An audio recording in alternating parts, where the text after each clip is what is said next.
As Gen X, did you ever experience shooter drills, climate anxiety? I'm gonna get my fat bitch on, and this is an interesting video, and no hate to this person at all.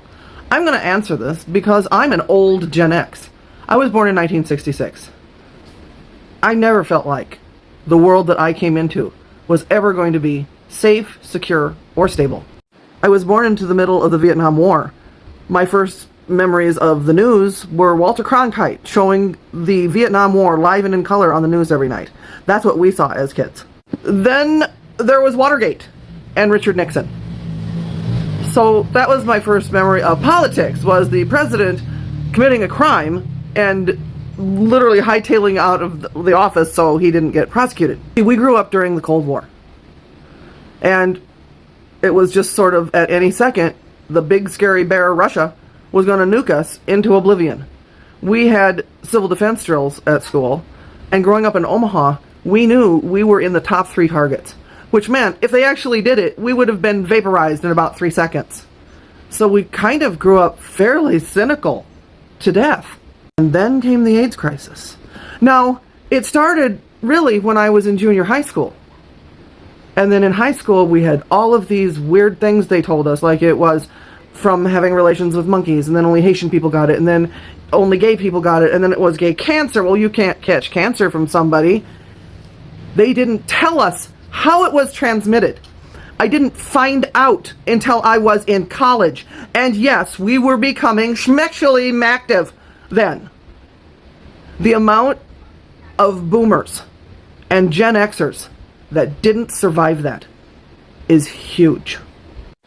I honestly do not know how many friends I lost during the AIDS crisis. Did we do active shooter drills? No, because that wasn't a thing then.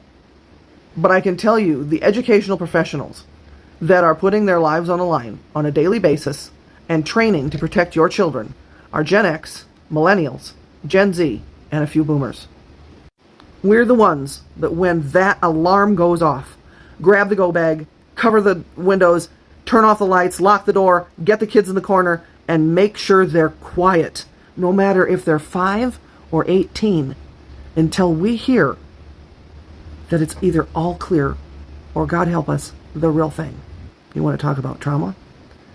We're willing to do that, and we know that the general public won't come to school boards, won't call their senators, won't call their congressmen, and demand common sense gun reform, and we know it's just going to keep going on and on and on. Those antidepressants that you're talking about, they didn't give them to us. Could we have used them? Probably. The most popular antidepressants in the 70s were benzodiazepines, bennies, things like Valium, which were highly addictive. They were called Mommy's Little Helper. Then finally, in about 1987, they came out with things like Prozac. Would they have given them to us as kids? Probably not. We'd have probably been given a spanking for acting out, or grounded for acting out, or sent to the principal's office for acting out. You mentioned flight, fight, or freeze. Gen X didn't know there was any other option other than fight. They never said we could just run away or freeze. We fought. It feels like we have been fighting for everything our entire lives. And I'm sure a lot of the boomers feel that way too, and I'm sure a lot of the millennials feel that way. It's been a constant fight.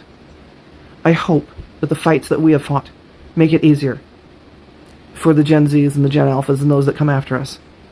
Because the shit we went through, I wouldn't want anyone to go through. But just rest assured, the people that are with your children in those classrooms are us old ones.